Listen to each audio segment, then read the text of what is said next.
une nouvelle vidéo et il s'agit cette fois de mon bilan du Romantasy Challenge 2023, première partie. Il y avait 10 catégories, donc aujourd'hui je vais vous présenter 5 livres. Et on va tout de suite commencer avec la catégorie qui était auteur et perso de couleur. J'avais choisi auteur comme perso de couleur, puisque j'avais mis Cendrillon est morte de Kaylin Byron chez De Saxus. Et si je me souviens bien, oui voilà, Kaylin, elle est là, autrice de couleur, personnage principal de couleur. On est en fait sur une, on n'est pas sur une réécriture de Cendrillon, parce que ça se passe en fait 200 ans après le conte d'origine. Donc on a eu l'histoire de Cendrillon, marraine de la bonne fée, avec son prince charmant. Et là on est 200 ans plus tard, Sophia va devoir aller au bal. C'est une tradition depuis que Cendrillon a été faite princesse, qu'elle a épousé son prince et tout ça. C'est une tradition, chaque année il y a un bal où les jeunes filles doivent avoir la plus belle robe possible et elles sont alors choisies par les aristocrates, les nobles ou même des messieurs moins nobles du peuple, quoi. Tous les messieurs du peuple y vont, mais c'est surtout les plus élevés, les meilleurs mariages. Et en fait, c'est les messieurs qui choisissent leur future épouse. On a un aspect un petit peu lié à Marraine la Bonne Fée. Je ne sais plus ce qu'elles doivent faire. Certaines jeunes femmes ou leurs familles font un truc en espérant qu'une Marraine la Bonne Fée viendra faire comme pour Cendrillon.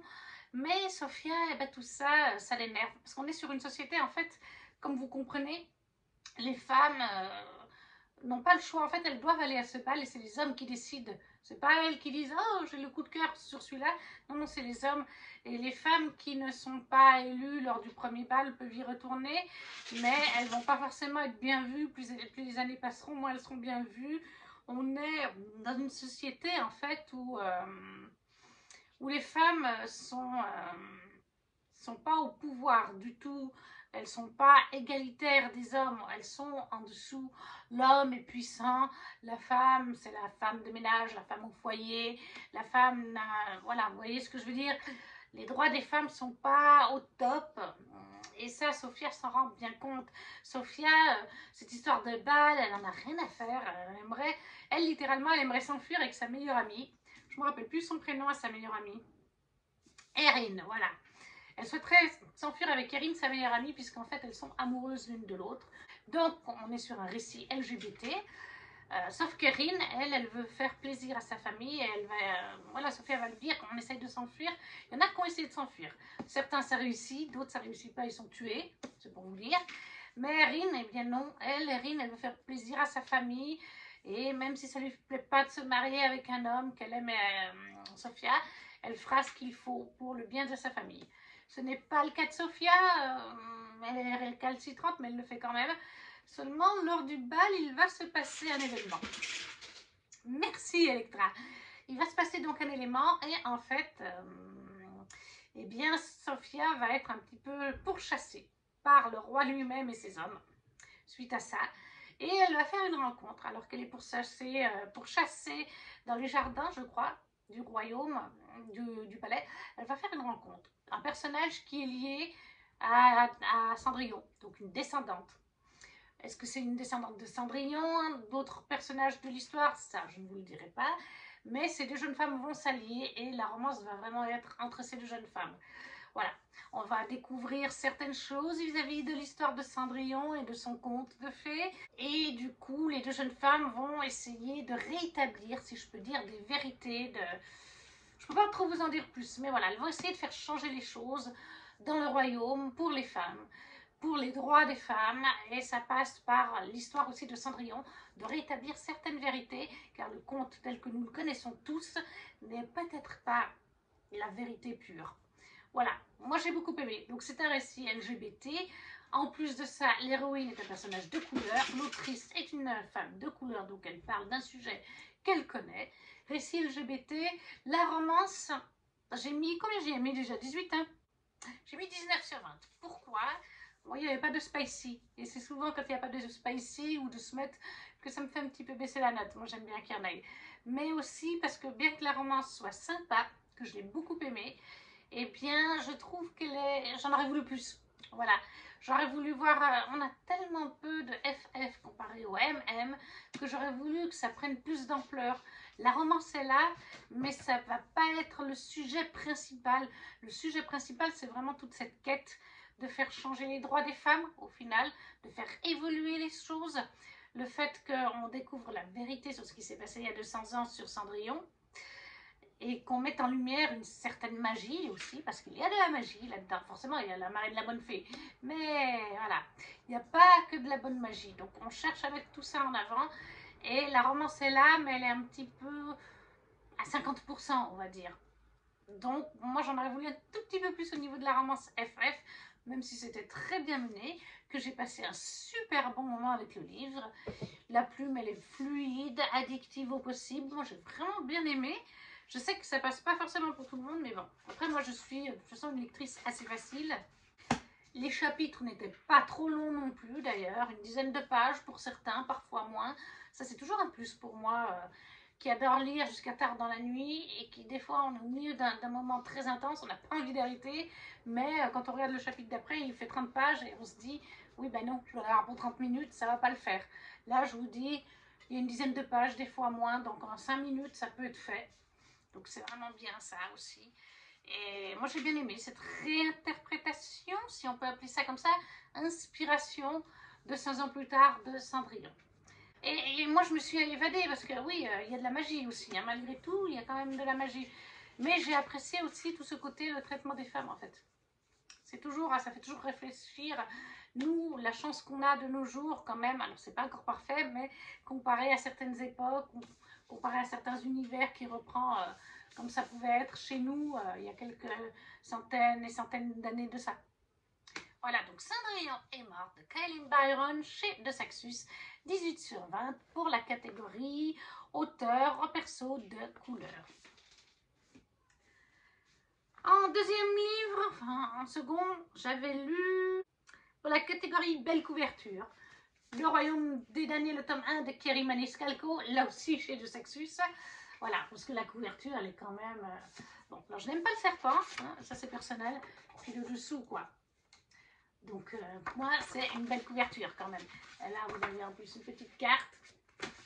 Dans Le Royaume des damnés, le tome 1, nous sommes dans un univers fantastique. Nous sommes en Sicile, donc sur l'île Sicile, sur l'île de la Sicile en Italie.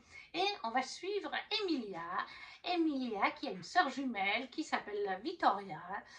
Les deux sont sorcières, c'est une famille, leurs parents, leurs nonnas sont sorcières, sorciers. Elles sont en apprentissage avec leur nonna. À côté de ça, elles tiennent le restaurant familial avec nonna, leur maman, leur papa.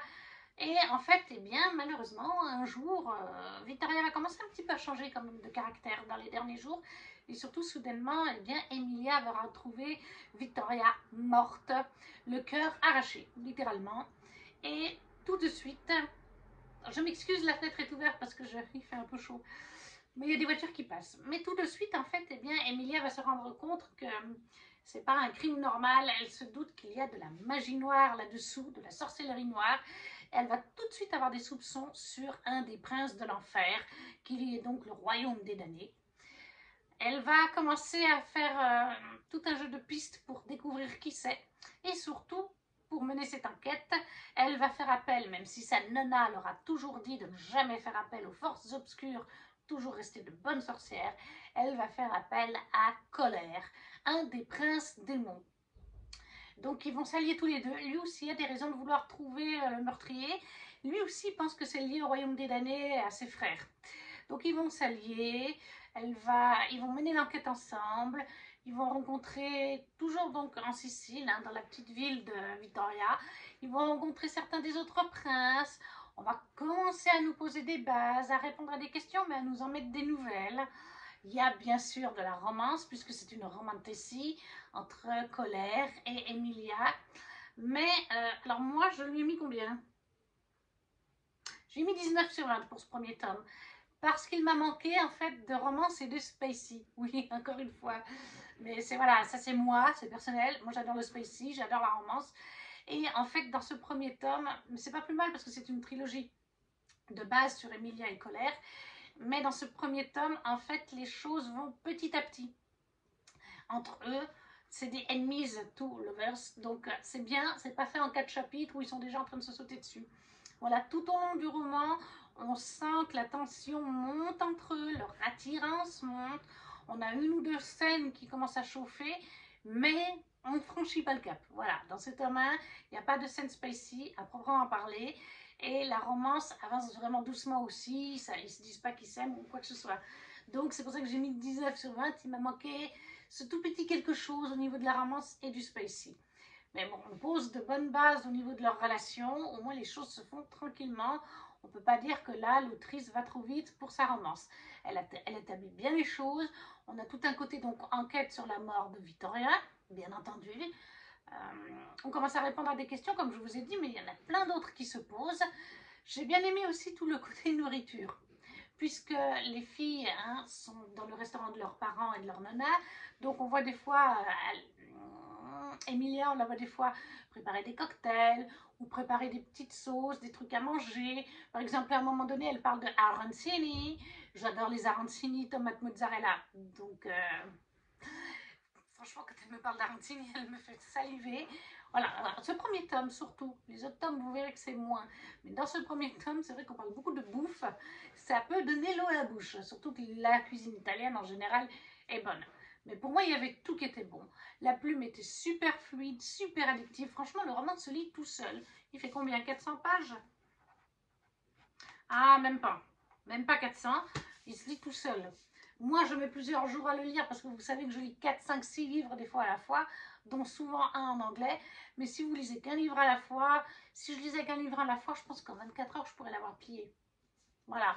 Parce qu'il y a certains soirs, je peux lire. Un certain jour, je peux arriver à lire 200 pages dans la journée. Donc clairement, il fait moins de 400 pages. Donc en 24 heures, si vraiment on veut s'y mettre, je pense qu'on peut l'avoir plié parce qu'il se lit vraiment bien. La plume est addictive. Moi, je l'ai trouvée très bonne. J'ai pas eu de soucis de traduction, ça m'a pas marqué. Mais après, moi, c'est souvent que ça ne me marque pas, alors que d'autres, ça va les marquer. Les chapitres, je ne sais plus si les chapitres sont longs ou pas. Oh ben là, il y a un chapitre, il faisait 3 pages et demie. Là, il y en a un qui faisait même pas 10 pages. Donc non, les chapitres, voilà, c'est ce qui me semblait. Les chapitres sont aussi super rapides des fois. Comme je vous dis, là, il y en a un qui faisait 3 pages et demie. Donc clairement, là aussi, quand on veut lire un tout petit peu plus, parce qu'on est au milieu d'une action, ou qu'on a encore 10 minutes avant de se coucher, c'est vraiment l'idéal. Moi, j'ai passé un super bon moment de lecture. Je peux que vous le recommander. On a vraiment tout l'aspect sorcière, tout l'aspect démon aussi. On a cet aspect Sicile, on a cet aspect cuisine. Moi, je trouvais que ça faisait un super mélange avec le début de la romance. Donc vraiment, Le Royaume des damnés, le tome 1 de Carrie Maniscalco, 19 sur 20 pour la catégorie beau livre, belle couverture. Ensuite, en 1, j'ai lu Enemies to Lovers et j'ai mis le tome 2 des Accords corrompus de Kelly Sinclair dans les belles intégrales doubles de chez Bookmark. La couverture du tome 2, si je vous la trouve, elle est... Alors là, elle est en noir et blanc, bien sûr. Mais là, voilà, c'est Rêve d'envol, du coup, le tome 2, chez Bookmark. Dans les Accords corrompus, on va suivre la Tatuma Olina, pardon, qui est la future reine du royaume d'Ozolis. Un royaume de feu. Et en face, vous avez sur ce monde un autre royaume qui est le royaume de Glacium, que vous voyez sur cette couverture. Un royaume de glace qui est dirigé par Jovan, voilà, le roi Jovan. Et au début de ce récit, dans le tome 1, dans le tout début, c'est vraiment les bases, il va y avoir une délégation parce qu'il y avait la guerre et depuis un certain nombre d'années, les deux royaumes sont en paix. Ils ne peuvent pas s'autodétruire l'un l'autre. Si l'un détruit le royaume, l'autre mourra.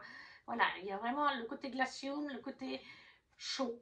Voilà, c'est les deux opposés. Il ne peut pas régner, il faut qu'il y ait deux royaumes, un de chaud, un de froid. Voilà, on ne peut pas détruire un des deux royaumes, l'autre périrait. Mais par contre, ils se font la guerre. Et là, ça fait quelques années qu'il y a des délégations, parce que c'est la paix. Pendant plusieurs mois, une délégation d'Osilis va sur Glacium, et après c'est une délégation de Glacium qui va sur Osilis. Et au début du tome 1, on a dans la délégation le prince, le petit frère du roi Jovan, qui est dans la délégation. Il se lie d'amitié, il se lie d'amour pour Olenna. Et en fait, malheureusement, Olenna, elle vit voilée. Depuis qu'elle est toute petite, elle ne se rappelle plus ne jamais eu à avoir un voile sur elle pratiquement. Elle a toujours vécu avec un voile. Elle pense que c'est certainement, elle ne sait pas, est-ce que c'est pour la protéger, est-ce que c'est parce que sa mère a honte d'elle, elle n'en sait rien. Elle n'a même pas le droit de se voir dans un miroir. On enlève le peu d'eau que possiblement où elle pourrait se voir, on lui enlève parce qu'il ne faut pas qu'elle voie son visage et que personne ne voie son visage. Sa mère a déjà fait tuer des gens qui lui ont dit allez lève ton voile pour te faire voir. Elle a fait tuer ces gens-là. Et c'est vraiment une reine pas sympa, hein, tout comme l'oncle de Olenna n'est pas sympa non plus. Et au début du roman, le prince va demander à voir son visage. Il va être surpris, mais ça va bien se passer. Sauf que pas très longtemps après, il va aussi mourir. Mais il ne va pas mourir d'un homme de sa mère, il va mourir d'une flèche complètement inconnue de son royaume. Et elle se demande si ça ne vient pas de Glacium. Et juste après, comme par hasard, les hommes de Glacium, de la délégation, la trouvent. Ou alors c'est elle qui va les chercher. Mais voilà, le fait est qu'elle est donc kidnappée, mais c'est un kidnapping quand même, par les hommes de Glacium pour être ramenée avec le corps du prince sur Glacium afin d'être mise devant le roi Jovan pour dire qu'est-ce qui s'est passé, comment, pourquoi. Elle garde précieusement cachée dans sa botte la flèche parce qu'elle veut mener son enquête, elle est persuadée, enfin voilà, quelqu'un a voulu la tuer elle ou le tuer lui ou les deux, mais le fait est qu'elle veut mener son enquête. Donc elle est quand même contente d'aller sur Glacium, même si c'est un kidnapping. Et après, bon, bah, sur Glacium, Jovan va bien la traiter. Et ça, c'est le tome 1. Après, il se passe plusieurs choses dans le tome 1. Et à la fin du tome 1, Olenna va décider de ne plus rester au palais de Jovan, mais d'aller vraiment dans le royaume en lui-même. Et elle va se retrouver avec une jeune femme qui la prend sous son aile et lui propose de rejoindre son équipe, car il existe des combats en douce dans le royaume de Glacium. Ça, c'est le début du tome 2, c'est le résumé du tome 2, où en fait, vous faites des arènes illégales, des combats illégaux, et il y a des équipes. Donc cette jeune femme lui propose de rejoindre son équipe, parce qu'Olenna est très bonne guerrière. Elle a été formée par un très bon guerrier de son royaume. Donc elle va rejoindre une équipe. Et le tome 2, c'est ça. Elle va s'intégrer à cette équipe. Elle va se faire des amis. Moi, j'aime à appeler ça une famille de cœur. Déjà, dans le tome 1, elle s'est fait des amis, de très bons amis, avec qui elle s'entend très bien sur Glacium, dans les nobles de Jovan. Elle se rapproche du roi Jovan, c'est une romantécie, bien entendu. Et dans ce tome 2, elle découvre ses arènes, ses combats illégaux. Elle se fait des amis dans cette équipe. Et c'est ça, dans ce récit, je trouve que autant la délégation de Glacium, enfin les gens à Glacium avec qui elle parlait, même si elle vit voilée, autant les gens dans l'arène, dans son équipe, ça devient comme une fond de famille, une famille de cœur en fait, les deux. Et plus on avance dans la saga, plus ce sera ça. Mais déjà là, dans ce tome 2, ça se ressent. Alors bien sûr que quand elle est dans les arènes, elle a esquivé son escorte royale de Glacium. Elle est partie en douce, elle s'est enfuie. Donc en fait, elle avait enlevé son voile à la fin du tome 1. Elle a découvert pourquoi elle était voilée. Jovan le sait aussi, connaît son visage, mais c'est le seul du coup. Et là, dans le tome 2, elle vit non voilée. Pour la première fois de sa vie, elle est libre d'être non voilée. Personne ne sait qui elle est. Et elle évolue là-dedans, elle va faire des combats, elle sera très bonne combattante. À un moment donné, les combattants vont se retrouver avec à nouveau Jovan, donc elle-même va se retrouver à nouveau avec Jovan. Il lui arrive vraiment plein de choses. Et voilà, moi j'adore cet univers, je trouve qu'il est super bien fait. J'avais mis combien? Là pour celui-là, j'ai mis 18. J'ai mis aussi 18, comme pour le tome 1. Ou pour le tome 1, j'avais mis 17. Mais je peux déjà vous dire que j'ai terminé la quadrilogie de base, donc la saga en 4 tomes. Il ne me reste plus que le recueil, le gros livre de nouvelles avec 4 histoires de personnages secondaires des royaumes. Mais plus on a progressé, le tome 3 et le tome 4, j'ai mis 19 en fait. Parce que, peut-être pas pour le tome 4, mais le tome 3, j'ai vraiment mis 19. Parce que comme je vous dis, tout cet aspect de found family est de plus en plus présent. Déjà dans le tome 1, ça commençait à se développer avec certaines personnes sur Glacium. Ça continue dans ce tome 2 vraiment à bien se développer avec les personnages de la reine, de l'équipe d'Olenna, de laquelle elle fait partie. Et on continue d'intensifier ces deux found family, que ce soit la royauté, enfin les nobles de Glacium, comme ceux d'en bas, ceux qui sont dans les arènes. Donc moi j'adore, la plume est super fluide, on a tout cet aspect d'enquête où Olenna essaye de comprendre qui a pu faire tuer le frère du roi Jovan, qui est très intéressant. On a tout l'aspect politique, bien sûr, puisque en fait Jovan, quand même, à la base, ces hommes ont capturé Olenna pour l'amener devant Jovan afin qu'elle explique qu'est-ce qui s'est passé, pourquoi mon frère est mort. Hein. Donc, bien sûr que la Tatoum, la mère d'Olenna a réagi en voulant faire la guerre, bien entendu. Donc, on est à la fin du tome 2, on n'est vraiment pas loin de la guerre. Hein. On sait qu'il va y avoir la guerre. On fait certaines découvertes vis-à-vis de ça aussi. Donc voilà, tous les complots politiques, toute la fin de famille et la romance entre Jovan et Olenna qui prend son temps, qui évolue dans ce tome 2. On commence à voir que les deux tiennent l'un à l'autre, mais ils ont des sacrés caractères. Que ce soit Jovan comme Olenna. D'ailleurs, des fois, ils se disputent. Hein, pendant quelques heures, ils ne se parlent plus. Mais moi, j'aime bien. Franchement, ça se lit bien. C'est young adulte. Hein, clairement, au niveau des scènes de smut et tout, moi, je classifie ça en young adulte. Hein, si vous me demandez. Mais moi, je passe toujours un très bon moment. Donc, 18 sur 20 pour les accords corrompus, le tome 2 de Kelly Sinclair, qui est donc les rêves d'envol. Parce que c'est des intégrales de tomes. Ensuite, qu'est-ce que j'ai lu? En anglais, catégorie en anglais. Cruelles illusions de Margie Fuston. L'édition Fairloot qui est tout à fait magnifique. Voilà. Pour lequel j'ai mis 18 sur 20. J'ai passé un très bon moment. On va suivre en fait Ava.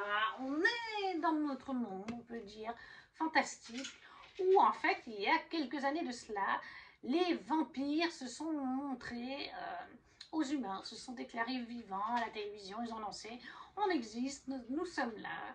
Et quelque temps après cette apparition, la maman d'Ava et de son petit frère a été tuée. Leur papa était déjà mort, leur papa était magicien. Je crois que leur maman aussi d'ailleurs, qu'elle aidait le magicien et qu'elle l'était peut-être elle-même.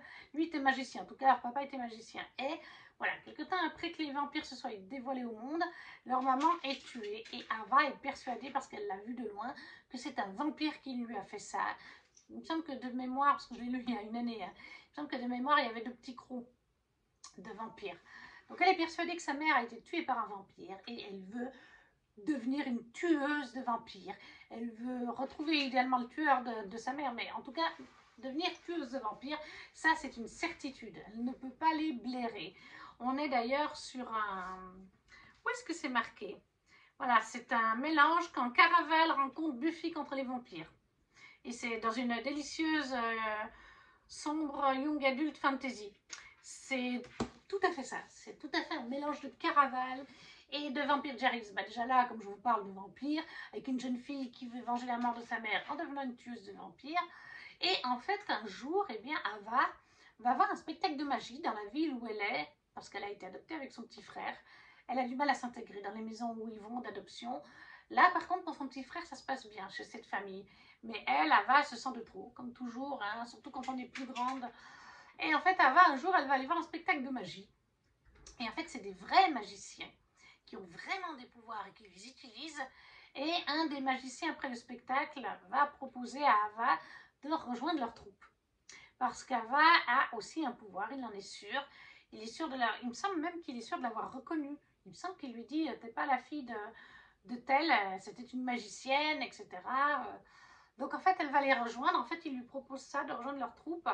Parce que chaque année, je crois que c'est chaque année, ou est-ce que c'est tous les 2-3 ans? Je ne sais plus si c'est toutes les années ou s'il y a un laps de temps, mais il y a en tout cas régulièrement une assemblée dans un château de magiciens avec les différentes équipes, les différentes teams qui voyagent donc partout dans l'Amérique et tout ça.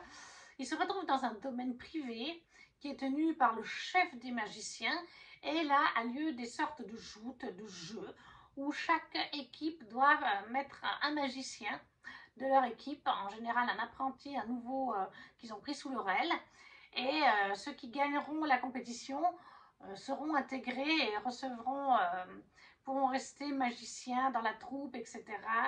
Et ces jeux dans ce domaine permettent par la magie de chaque personne qui va y jouer de nourrir le domaine, un truc dans le genre. Donc elle va, c'est tout ce qu'elle veut, c'est tout ce qu'elle veut parce qu'en fait le groupe de magiciens en plus qu'elle rejoint c'est des chasseurs de vampires comme elle se rend compte. Donc ça lui plaît puisque c'est ce qu'elle veut faire, chasseuse de vampires, et que son papa était magicien et qu'elle-même possède un don.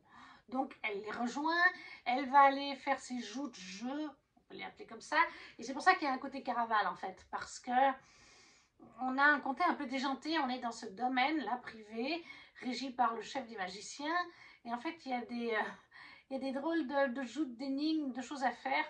Parfois c'est lié à votre pouvoir, vous devez faire une démonstration et tout, mais ça peut très mal finir, vous pouvez mourir. C'est vraiment comme cet aspect d'un Caraval où il y a des énigmes, où il y a des épreuves et que les gens disparaissent et tout ça. Il y a vraiment ce côté-là. Les deux côtés de Buffy, de Caraval, y sont. Voilà, donc en fait elle va aller faire ça. Et au niveau de l'histoire, vous avez aussi une romance. En fait, vous avez une double romance. Vous avez un triangle amoureux, en fait. Ava va avoir une attirance, des sentiments pour un jeune homme, celui qui est le chef, en quelque sorte, du groupe de magiciens qu'elle a rejoint. Mais il y a un autre jeune magicien qui fait partie d'une autre troupe qui a lui-même une jeune femme ou un jeune homme, je ne sais plus, dans les adversaires. Mais ben, ce jeune homme va l'aider. Il essaye de la mettre en garde sur son équipe de magiciennes, de magiciens, sur même le chef, de ce qu'elle a intégré en fait. Donc voilà, ça m'a un petit peu dérangée. Voilà, je n'aime pas les triangles amoureux. Et là, clairement, on sent qu'Ava, à certains moments, elle est vraiment attirée par les deux jeunes hommes. Les deux jeunes hommes essayent de s'imposer à elle de différentes manières. Il y en a certains, c'est plus sympathique que d'autres, la manière dont c'est fait. Voilà, mais moi, les love triangles, c'est vraiment pas mon truc. Les triangles amoureux, cet aspect-là m'a pas franchement plu. Heureusement, je ne vous dirai pas qui elle choisit à la fin, pourquoi ni comment, mais à la fin, elle choisit le bon. Heureusement. Parce que, voilà, dès le début, il y a un truc, je me suis dit, celui-là, je le sens moins que l'autre, même si l'autre n'est pas parfait non plus. Voilà. Moi, j'ai bien aimé, donc je vous ai dit, j'ai mis 18 sur 20, hein, c'est ça? Oui, 18 sur 20. J'ai vraiment bien aimé ce mélange de Caraval et de Buffy. Moi, j'adorais Buffy, plus jeune. Caraval, j'ai découvert le tome 1 l'année passée, donc je peux vraiment dire que c'est un bon mélange de ces deux univers. C'était bien mené, c'était parfois sombre. Il y a quelques scènes quand même qui étaient assez sombres. C'est vraiment de la dark fantasy young adult par contre. Parce qu'il n'y a pas de scène de spicy. Voilà, si vous voulez pas de se mettre là-dedans, de mémoire, il n'y en a pas.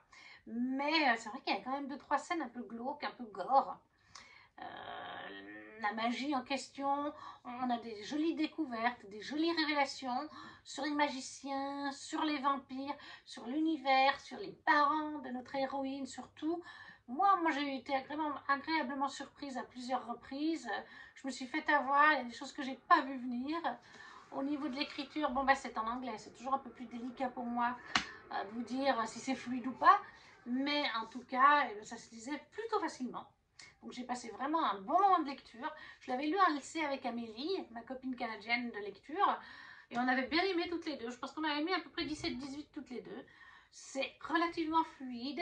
Niveau anglais, on comprend plutôt bien. Je pense que j'ai compris à peu près entre 90 et 95% de ce qui se disait, encore une fois. C'est des petits détails que j'ai peut-être pas compris. Mais après, encore une fois, en anglais, si vous avez un ou deux mots où vous butez dans une phrase, continuez, lisez 2-3 phrases en amont et des fois, grâce aux autres phrases, le paragraphe, vous avez après le détail, vous comprenez tout ce qui a été suggéré, même dans les petits mots qui vous manquent. Donc j'ai trouvé, non, c'est vraiment une plume agréable qui se comprend bien, même en anglais. Moi j'ai trouvé qu'il était sympa.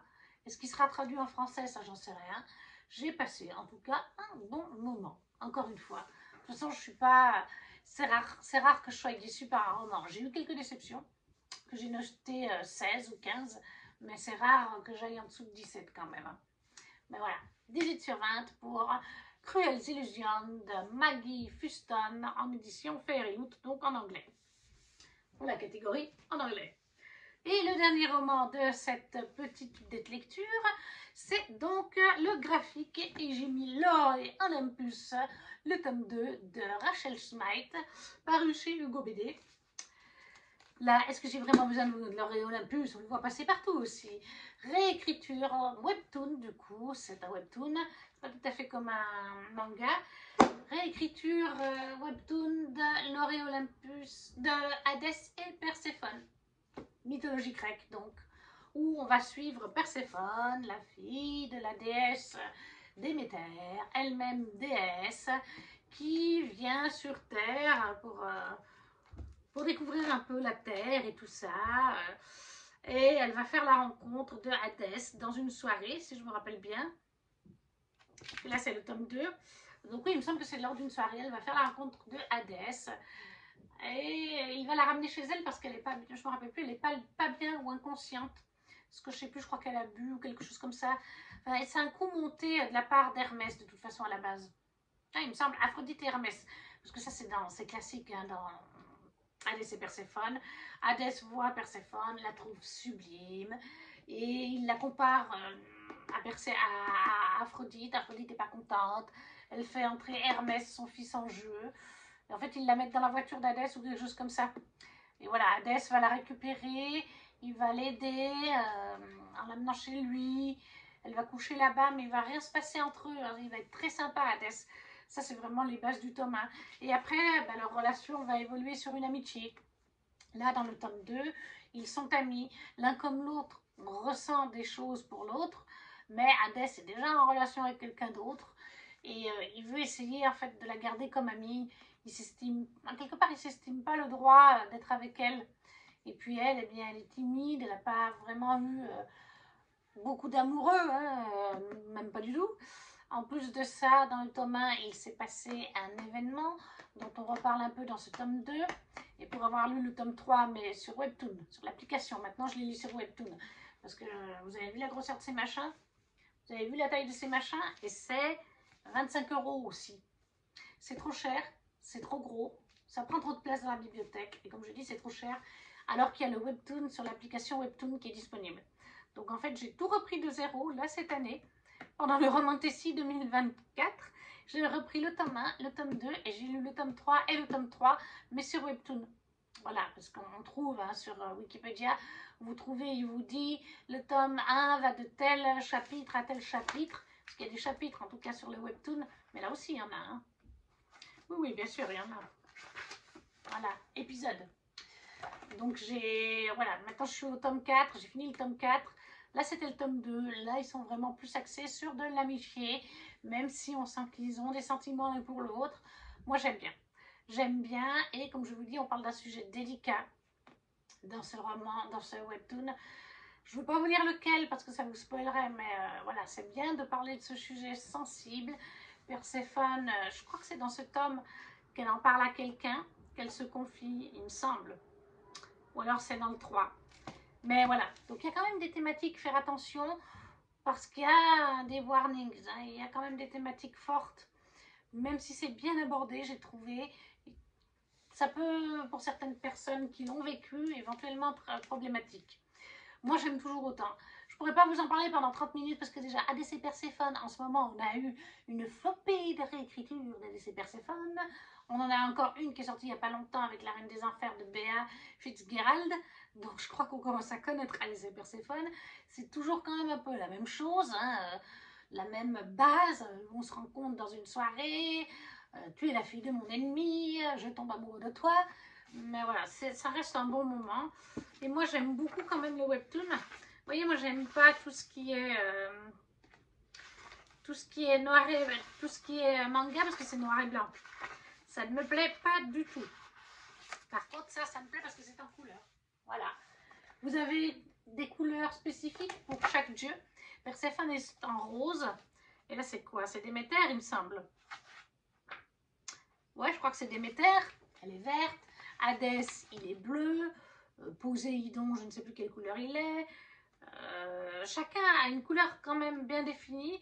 Puis après, ben, ils peuvent éventuellement passer sur d'autres couleurs selon leurs émotions. Mais j'aime bien, franchement, moi j'aime bien les teintes du manga, de ce webtoon. Donc, je passe un super bon moment. Pour moi, c'est un 18 sur 20. Voilà. C'est pas parfait. Il y a mieux au niveau d'ADC Perséphone. C'est peut-être le côté webtoon qui me fait ça aussi.